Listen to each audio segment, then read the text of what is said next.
Audio 1 महिला जागरण की दिशाधारा।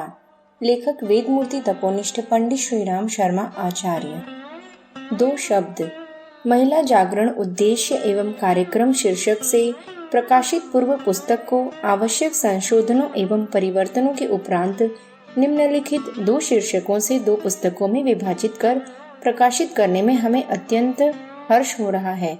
पहला, महिला जागरण का उद्देश्य। दूसरा, महिला जागरण की दिशाधारा। वंदनीय माताजी द्वारा लिखित उनकी उपर्युक्त पुस्तक का अपना विशिष्ट महत्व है, इसीलिए मातृसत्ता श्रद्धांजलि पुस्तक माला के अंतर्गत इसे प्रकाशित करने का लोभ हम संवरण न कर सके। आशा है हमारे आत्मीय जन एवं विज्ञ पाठक नारी जागरण की आवश्यकता और महत्व को हृदयंगम करते हुए इस दिशा में अवश्य क्रियाशील होंगे। महिला संगठन।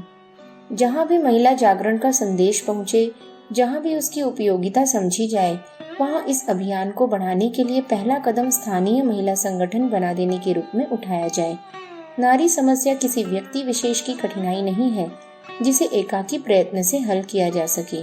नारी उत्कर्ष यूं एक वर्ग विशेष की कुछ कठिनाइयां दूर करने वाला विरोधात्मक आंदोलन दिखता है, पर वस्तुतः वह है नहीं। फसल बोने के लिए खेत जोतना पड़ता है और भवन बनाने के लिए नींव खोदनी पड़ती है। जुताई और खुदाई का कार्य तोड़फोड़ जैसा लगता है, पर वस्तुतः उसे उत्पादन का, निर्माण का अविच्छिन्न अंग ही कहना चाहिए। वस्तुतः अपना अभियान विशुद्ध रूप से सृजनात्मक है। घृणा और द्वेष को, विरोध और विद्रोह को भड़काने में हमें कोई रुचि नहीं है। ये विष बीज किसी भी क्षेत्र में बोए जाएं, आगे चलकर सर्वनाशी प्रतिफल ही उत्पन्न करते हैं। इस लक्ष्य और सत्य का हमें पूरा अनुभव है। अस्तु, सुधार प्रक्रिया को स्नेह सिक्त बनाए रहने का विलक्षण प्रयोग भी अपनी गतिविधियों का अंग बनकर चलेगा। इतना विस्तृत और इतना महत्वपूर्ण अभियान एकाकी प्रयत्नों से नहीं चल सकता। व्यापक प्रयोजन सदा जन सहयोग से ही संभव होते हैं। उनके लिए जनशक्ति जुटानी पड़ती है। जनमानस का परिवर्तन, परिष्कार जिन गतिविधियों को अपनाने से संभव हो सकता है, वे जन सहयोग के बिना किसी भी प्रकार संभव नहीं हो सकती। नारी उत्कर्ष के सुदृढ़ आधार तभी बनेंगे जब उनकी सुविस्तृत पृष्ठभूमि बने और उसे समर्थन प्राप्त हो। इसके लिए संगठित प्रयत्न ही सफल हो सकते हैं। अस्तु, जहाँ भी अपने मिशन की प्रकाश किरण पहुँचे, जहाँ इसका औचित्य अनुभव किया जाए और कुछ ठोस कदम उठाए जाने के लिए उत्साह हो, वहाँ महिला जागरण संगठन की शाखा स्थापित करने से श्री गणेश किया जाए। यह शुभारंभ जहाँ भी होगा, वहाँ पर अपेक्षा की जा सकेगी कि आरोपित कल्पवृक्ष निकट भविष्य में उत्साहवर्धक प्रतिफल उत्पन्न करने लगेगा।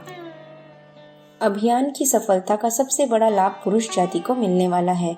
आज गले में लटका हुआ अनगढ़ पत्थर कल उसी के लिए पारस बनकर स्वर्गीय संपदाएं उत्पन्न करने वाला है। पिछड़ा दुर्भाग्यपूर्ण कलुषित इतिहास उसी की अनीति द्वारा सृजा गया है। नारी के उत्पीड़न और उसके कारण दुखदायी अधःपतन में उसी का हाथ है। इस कलंक का प्रायश्चित भी उसी को आगे बढ़कर करना है। इसके लिए आज का समय ही सर्वोत्तम मुहूर्त है। प्रत्येक भावनाशील और विवेकशील पुरुष का काम है कि वह अपने प्रभाव क्षेत्र में नारी उत्कर्ष के लिए आवश्यक विचार विस्तार करने और उत्साह उत्पन्न करने के लिए तत्परता पूर्वक प्रयत्न करे। ऐसे विवेकशील व्यक्ति अपने घरों की उत्साही महिलाओं को आगे करके एक छोटा महिला संगठन स्थापित कर दें। हर प्रभावशाली व्यक्ति का कुछ व्यक्तियों से संपर्क और कुछ घरों में प्रभाव होता है। मिशन का परिचय उस क्षेत्र में दिया जाए, उपयोगिता समझाई जाए और पुनरुत्थान के लिए कुछ करने के लिए अनिवार्यता बताई जाए। इसके लिए 1-2 सप्ताह भी दौड़ धूप कर ली जाए तो आरंभ में उपेक्षा करने वाले लोग भी धीरे धीरे सहमत होते चले जाएंगे और प्रचार चालू करने के कुछ ही दिन बाद संगठन खड़ा करने की स्थिति बन जाएगी। महिला जागरण अभियान का श्री गणेश करने और उसे आगे बढ़ाने का कार्य यूं प्रत्यक्षतः प्रबुद्ध नारी का ही है। उसी को अपनी गई गुजरी स्थिति से उबरने के लिए आगे बढ़ना चाहिए। जो स्वयं ऊंचा उठता है, उसी को दूसरों की सहायता के हाथ संभालते हैं। उठना नारी को अपने ही पैरों पड़ेगा। अतएव जिनमें तनिक भी आत्माभिमान जीवित हो, जिनके बंधन तनिक भी ढीले हों, जिनमें व्यक्तिवाद से आगे बढ़कर समूहगत चिंतन करने की प्रकाश चेतना विद्यमान हो, उन प्रतिभावान महिलाओं को अपने युग के इस अभूतपूर्व एवं ऐतिहासिक अभियान का अंग बनना चाहिए, उसमें अपना योगदान देना चाहिए। वे शाखा संगठन की स्थापना एवं उसकी गतिविधि को अग्रगामी बनाने में अपने प्रभाव, साहस, कौशल एवं वर्चस्व का उपयोग कर सकती हैं। इस दिशा में उठाया गया प्रत्येक कदम इतना सराहनीय होगा कि उसके लिए मानवता चिरकाल तक कृतज्ञ बनी रहेगी। इन जागृत महिलाओं के पीछे प्रत्येक सद्भावना संपन्न पुरुष का प्रखर योगदान रहना चाहिए। असल में प्रायश्चित नर को ही करना है और इसके लिए उसे बढ़ चढ़कर त्याग, बलिदान का परिचय देना है। महिला जागरण के अग्रिम मोर्चे पर नारी ही रहेगी, उसे रहना भी चाहिए। युद्ध में अनेकानेक साधनों की जरूरत पड़ती है, उसे सैनिक नहीं कारीगर बनाते और श्रमिक जुटाते हैं। यह दूसरा मोर्चा भी लड़ने वाले सैनिकों का जीवन प्राण है।